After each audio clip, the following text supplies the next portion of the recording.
let's just say it's more like a let's chat LGBT. That's why this Pride Month I'm partnering with Stuart Little, because everyone deserves to ride in a little Corvette with whoever they love. That is a great opening ad to Thank then you. segue perfectly into hello, everybody. Welcome to Whose Life Is It Anyway? This is a very real podcast, all about a fake podcast where someone's life story is about to be made up right here, right now, on the spot. I am your host. My name is Ross Tyson, but of course, I don't do this thing alone. I've got two wonderful people here with me this week. First, I've got Kitty Long, as well as Hannah Rose. And the live studio audience goes wild. Thank you guys very much. Thank you so much. Hey guys, welcome to the show. Thank you so much for having us. I'm excited. I am very, very excited to have you guys on the show. So what's about to happen here is I'm about to task Hannah and Kitty with making up a podcast-like life story interview, all guided by different improv games and guidelines. And guess what? During those games, someone's going to score more points than the other person, because in this show, the points do unfortunately matter. So someone's got to win and someone's going to lose. So, this show is makes comedy a competition. It's not about friendship and having fun. Yes, yeah. Exactly. You know what? You get yourself an early point for agreeing with me just like that. But you know what? Before we get started and actually accumulate some real points here, I got to assign you your roles, and I got to set the theme of what this week's episode is going to be. So, Hannah, this is going to be your podcast, okay? You're going to be the host from here on. Kitty, that means you're the guest. Now, Hannah, you can make up whatever type of podcast you want it to be, but it's set in the world of fantasy, right? Think magical fantasy world. Kitty, as the guest, you were a woodland traveler who actually found Snow White in the Seven Dwarfs' cabin and stayed for a few days, and you saw an awful lot of stuff and got an awful lot of experiences. So, you had an experience with Snow White and the Seven Dwarfs. You lived with them for about a week. Okay. Hannah, you've got a fantasy podcast. Are you guys ready to make some stuff up? Yes. Always. Let me pull up the timer here. We're going to get 20 minutes on the clock. And Hannah, take it away. Hello, everyone. Welcome back to Witches Bewitching, my podcast that goes into the woods and behind the dirt. Today we have a wonderful special guest. I'm so excited to introduce. Will you please introduce yourself? My name's Elvin Overlander, and I'm so freaking stoked to be talking to you right now. Yes, thank you so much. I'm so excited. I feel like you've had such a wonderful journey, and I can't wait to dive into this experience you've had with the monsters and the fairy tale creatures that people think are tales, but they're really real, really, really real, so real. That's something that I think I'm so grateful for my travels is, you use the word monsters, and I don't mean to correct you on your own show. They're not monsters. They're just vermin. They're good people. Yes. I mean, there's so much to see and so much to know, and God, I can't wait to tell you about some of the things I've seen. Yes, exactly. No, I used to live in the woods, and I've recently moved to the wonderful city of Cleveland. Change. I've recently moved to the beautiful rolling hills of Marion, Ohio. Change. I recently moved into a marsh pit, just full of wet, dead bodies that are well preserved in the soot and the ash and the bog and the big bog, and I live there, and I don't get social interaction. So thank you so much for coming out to my little home in the bog. But enough about me. Enough about me. I feel like I've talked so much. I really do want to get to know you. So what has inspired you about your travels? What has made you so interested in learning about these monsters and saying, hey, they're not monsters, they're real, they have feeling, they have emotion, they have passion? I remember, I wasn't like other kids. Change. I watched Neverending Story like a little too young, and I don't know, like I knew that I had to just know more. I knew I wanted to leave no bog left unentered. I know I wanted to leave no marsh left unsearched. You know what I'm saying? It was really important to me that I had these big ideas and these big dreams, and I'm like, where's a small town kid from Raleigh, North Carolina gonna be able to do this? And so I set off, and God, you would not believe. Let's just say some of those storybooks do not do them justice. Pause. I'm going to go ahead and use a host power here. We're going to fast forward through this conversation where you, Kitty, have officially wrapped up your first story of an encounter meeting Snow White and the Seven Dwarfs. And go. And that's why I said, God, Snow White is so multidimensional, and I'd be lucky to be that eighth dwarf. You're right. Yes, I love that. Thank you so much for letting me share my story about my passion at night with Dopey. And he's a fingerer. He is, right, and he doesn't. People think his droopy eyes might be the cause of a thyroid issue, but it's really just because of lack of sleep, because of the kind of monster he is in the bedroom. He has a prowess I have not seen since the donkey from Shrek. Right. Oh, I mean, he's just that ass. He's that ass, and God. Pause. It seems like things are getting pretty hot and heavy here, so let's go ahead and play If You Know What I Mean, where you may only speak in innuendos. Hannah, take it away.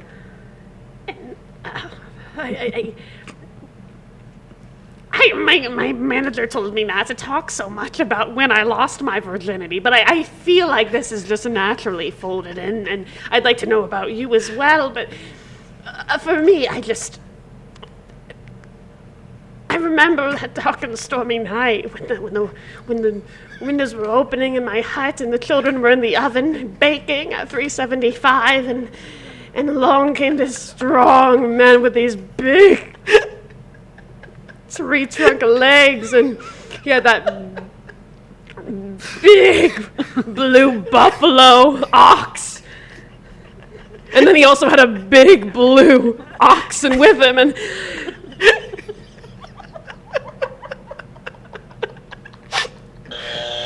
Change. he didn't have as many bunions as I thought.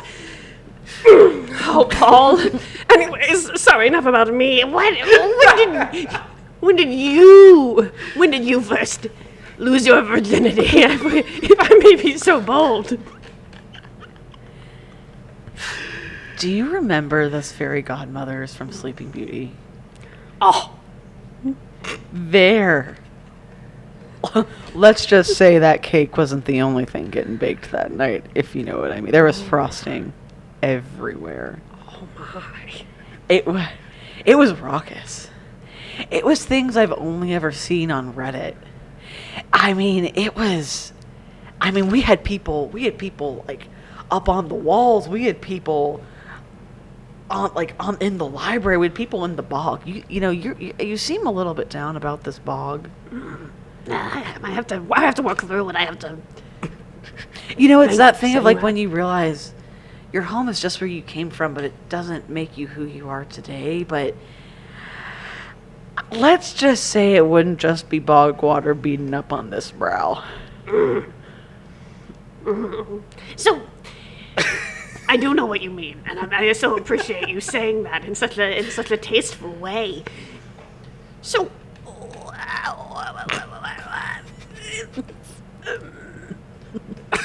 in no uncertain terms, how would you marry, bang, kill the 3 blind mice?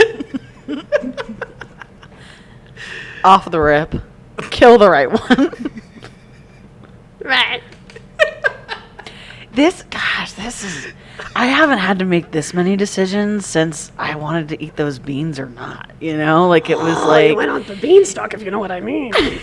And maybe that thing just kept growing.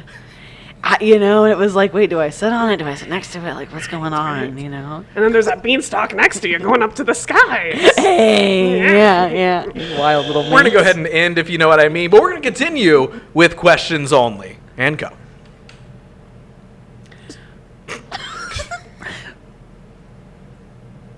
I guess what I'm asking is, if I would kill the right blind mouse, mice smells. My God. Who's to say? Who's to say anymore? They all look the same. Sorry. My manager told me I have some problematic views. Wow. We had better sensitivity training in the last bog I was at. Oh, did you really know? Yeah. I've heard that one's pretty. Was that in the Northwest Pacific? I've heard they're pretty liberal over there. Why was their HR so strict? It's like we're talking about banging mice, killing mice. And it's like, what are you saying? We're all people here. We're all people. Mice, oxen, Paul Bunyan. We're all people. We all talk. We all have emotion. Donkey. We're going to go ahead and end questions only. I'm not sure where there were questions added there. But I have a few questions. while we're paused, this is as great as time as any. The questions were unspoken. The questions were unwritten, Ross. I'm going to go ahead and use a producer power here. We are going to switch roles. So continue with the story we've been telling, but Kitty, this is now your podcast. You're the host. Hannah, you're the one who stayed a week in the cabin with Snow White and the Seven Dwarfs. And continue.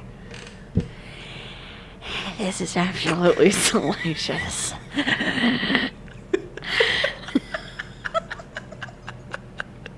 So I guess my next question for you is, you said Dopey was the wild one. Who was the most unexpected? Well, I have to say, Grumpy had a very positive demeanor. I was shocked, and I talked to him a little bit about this. I said, do you realize what they're saying about you in the media? And he said, I don't trust the mainstream media. And A man after my own heart. right, yeah, right, exactly. I had some very concerning views about what kind of media and what kind of cable television they get out in the woods. We're morphing into some different characters here, so let's go ahead and each choose a different accent. I'm not that shocked to hear that Grumpy actually had a very positive demeanor, because I feel like throughout my travels across Delaware, the state, I feel like I've noticed that there's people will surprise you at every turn, especially you got a baddie like that with 7 dwarves. That had to be full of surprises. Right, like you had no idea. As soon as I walked into that little house with those little 7 bros and that little broad, I was like, oh man, the testosterone level up here is through the roof. I'm going to pause us here, and we're going to play another game called Whose Line. I am going to give each of you a secret line, 2 of them to be exact, written on these pieces of paper that you must implement into your conversation within the next few moments when you see fit. And continue. And I just remember thinking, bruh, did you guys, like, what kind of casts do you guys listen to? Like, are you on 4chan, 5chan, 7chan, the 7 y'all? I haven't even, my nephew Tyler, he's the one that tells me about all these chans. I didn't even know about 7chan yet. I wonder if he knows about it. Right, I was blown off my freaking mind, dude, with the fact that, that Grumpy was low-key alright. I was like, dude, what kind of center are you in? Reaganomics is out, bro. Like, since at least, like, the Clinton administration. And that poses the question, have you ever seen something like that before? Right. Yeah, I mean, that had to just be, that would blow me. That would blow me in a way I haven't been blown. It's a prom night, you know what I'm saying? Right, exactly. I get that, like the fact that it's like, dude, I've heard of Napoleon complex, but this is a, you know what I mean?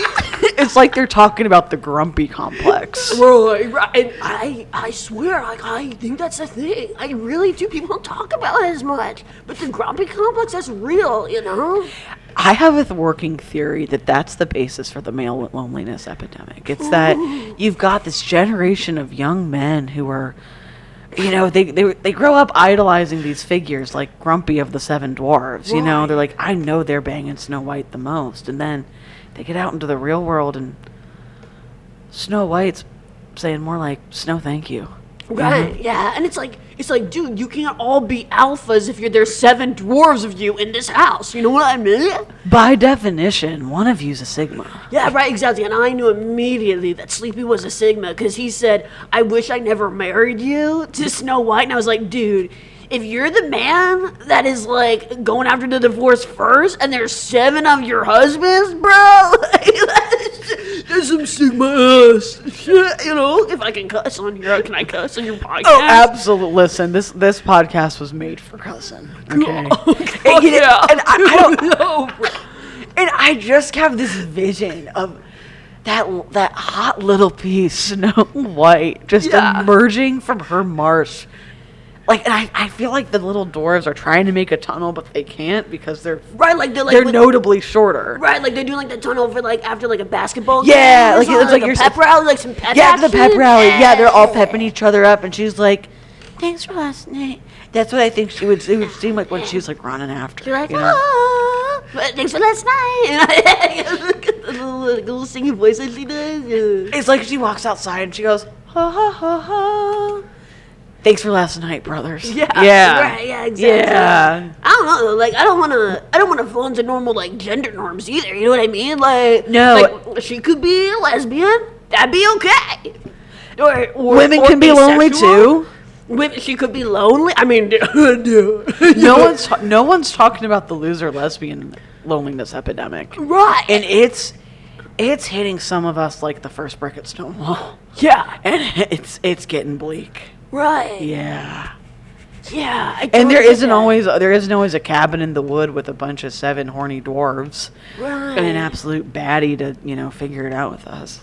Right, exactly. Yeah. And, like, I just know that wherever Snow White is, like, I wish her that brought all the best, I wish that bitch the best. And I remember when I was about to leave, I'd been there for, a while now. I told them that, like, you can check out Reddit, maybe not 4chan, or, like, Andrew Tate's okay, but, like, maybe, like, Andrew Huberman's more your style. Like, do you ever stare at the sun for 4 hours when you wake up, And so I told that to them, and they said to me, they're like, I know where they're keeping Walt Disney's head. And I was like, whoa, dude, you're not supposed to break the fourth wall like that. That's like rule number 1, dude. But they did. And so we went on an adventure to Orlando, Florida, speaking of a marsh, to find his Heard head. of that was where I had my first honeymoon. And you don't see her anywhere now, do you?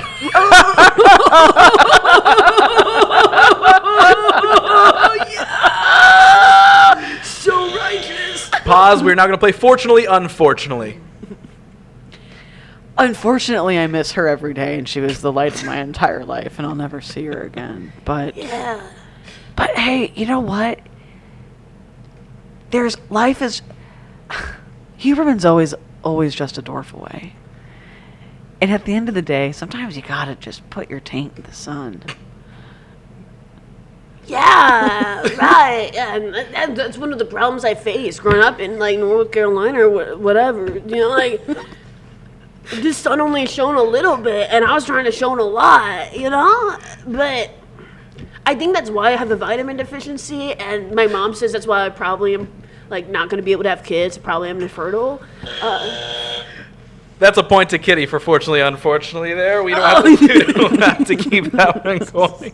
We're in the last few moments of our podcast interview here. So let's figure out how exactly you left the cabin. What happened the night that you left? I heard you guys threw a big rager. Yeah, so there I was, we were all doing a little bit of a keg stand, I was standing upside down on it, and Grumpy was holding If I had Sleepy's. $1, yeah, exactly. Dopey was holding Sleepy's hands up. They were like, all those kids in like a trench coat, but grown-ass short little guys. And so I was doing a little keg stand, doing a little Bud Light, a little Natty, a little whatever. And then I vommed, dude. Frick. Yeah. I vommed. Change that vomit sound. Change that. I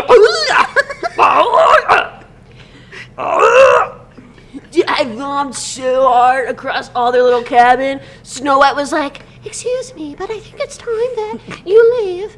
I've been cleaning up here for days and I don't understand.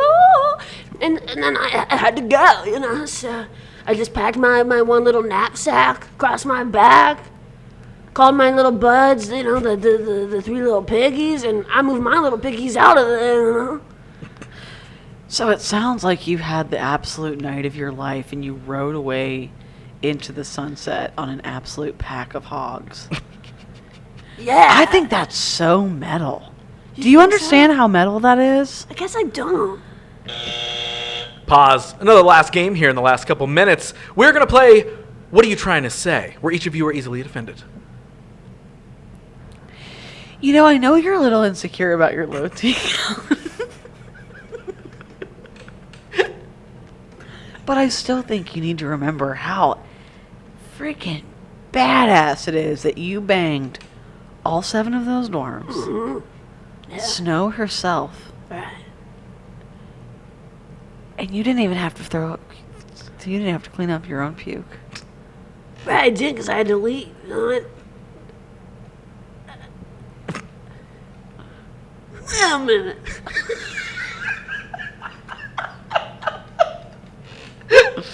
What are you trying to say to me right now?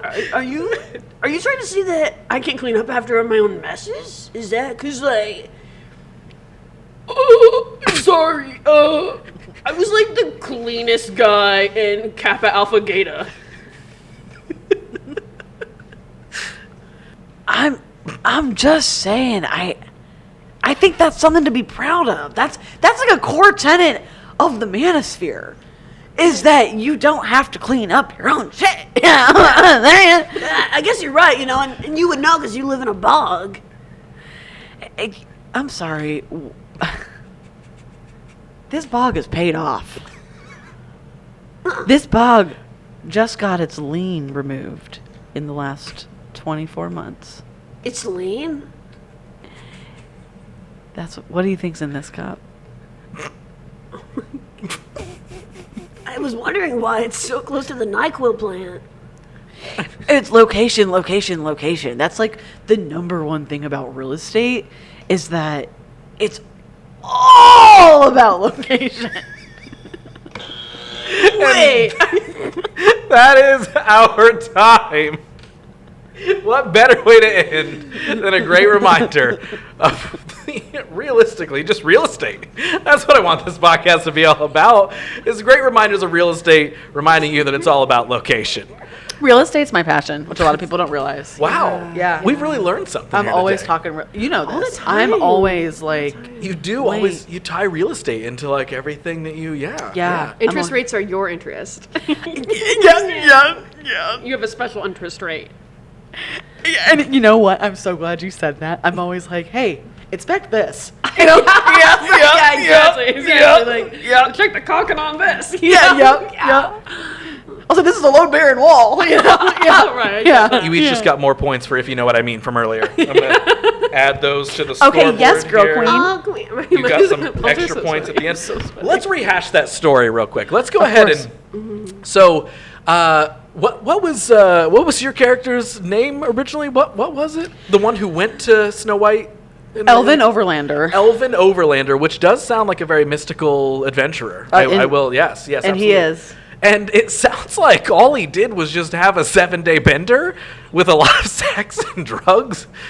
Yeah, he drank to excess and he put himself in harm's risk with some risky sexual behaviors. But at the end of the day, life is for the fucking living. That's right. You know what I mean? Yeah. He just kind of came and went in the cabin. Got him. If you know what I mean. Oh, yeah. wait. Believe me, he knows what you mean. Yeah. That's why his T count's a little lower now. That's such an interesting story. I loved it really like shined a raw. light on, it was raw, it had emotion, it showed Yeah. it showed a whole different take on, you know, the men and the Yeah. loneliness epidemic and A different side of the and- 7 dwarves, their sexual side. the We've sexual never seen side that people before. don't talk about. People don't talk about that. The that. 7 dwarf, they're allowed to be sexual. At the end of the day, we're all sexual beings. Yeah, they and can have no intercourse one as less much than as they them. want. Yeah, Yeah. exactly. Yeah, they could run train as long as the tracks are on the track. Do you think they ran a train on Elvin? He's not at liberty to say, brother, but let's just say they opened his eyes to some new experiences. Okay, well, on that note, I think it's time to tally up the score for this episode. We now leave the land of the mystical. I hope this doesn't change our friendship. It very well might. Yeah, there's a lot of people who stop being friends after this show. Yeah. Okay. Yeah. So Well. the points are in. Okay. Let's hear them. Yeah. No, my self-esteem's from within, not from without. I don't think I want either of you to lose now. No. If I lose, I'll just change my name and find something new. If I lose, I'll burn this whole building down. Quick, I'll give you each an extra point if you each name what your dwarf name would be if you were the 8th dwarf. Kitty, go first. Kitty Southlandians of the 7 seas of the West Wind. I don't even know what that first part was, but you get a point. There we go. Hannah? Judy.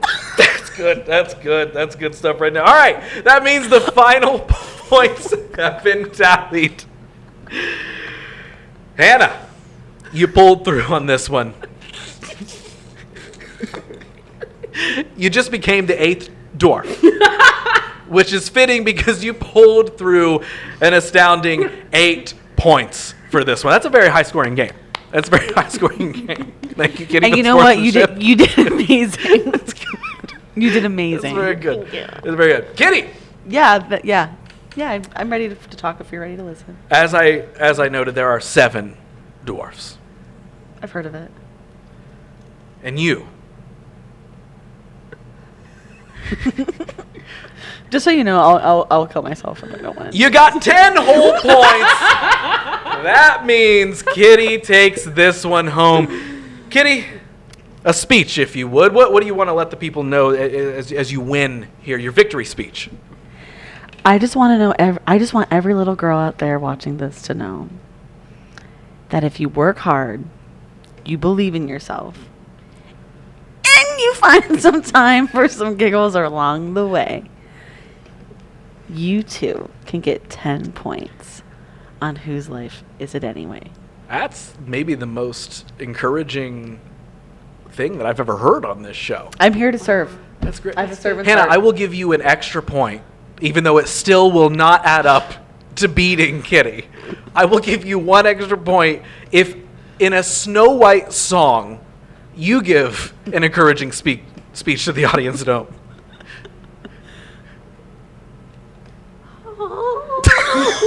Yep, you got it. You got an extra point.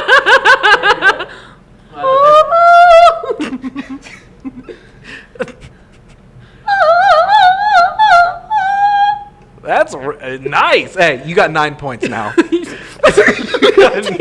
got 9 points. Kitty, where can people find you online if you would like them to know all the things that you're up to? I would love for you to find me online, but don't be weird about it. Kitty_long on Instagram. That's really kind of the only place I am. I post a lot of pictures of my cat and where I'm going to be next, and a lot of memes. God, I love a meme. Yeah. Yeah. Hannah, where can the folks find you? You can find me on LinkedIn. Just kidding. You can find me on Instagram, Hannah Romes. No spaces, no periods. That's sick. Except for right now. And I post a lot of memes as well. Guys, as we say goodbye for this episode, It's not a competition. I would like all of us to play a game together. Can I hold your hands too? Oh my God, yes. Yes. I want to play a game with you guys. Oh my god. I thought you'd never asked. I need your help to tell the folks at home goodbye. So if Okay. you could help me form our goodbye 1 word at a time Okay. Okay. in a wonderful Disney-themed song, I would love your help. I'll kick us off. Hello, My Friends. I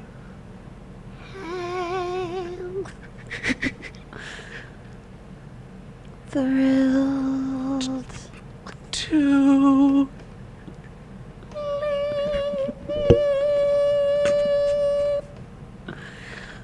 For now.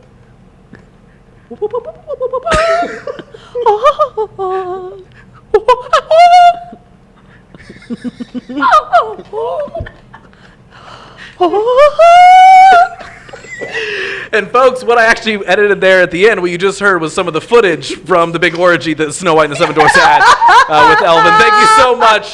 Make sure to follow and subscribe whatever platform you're listening on, and follow at Who's Life Pod. Follow Kitty, follow Hannah. That was another magical episode of Whose Life Is It Anyway?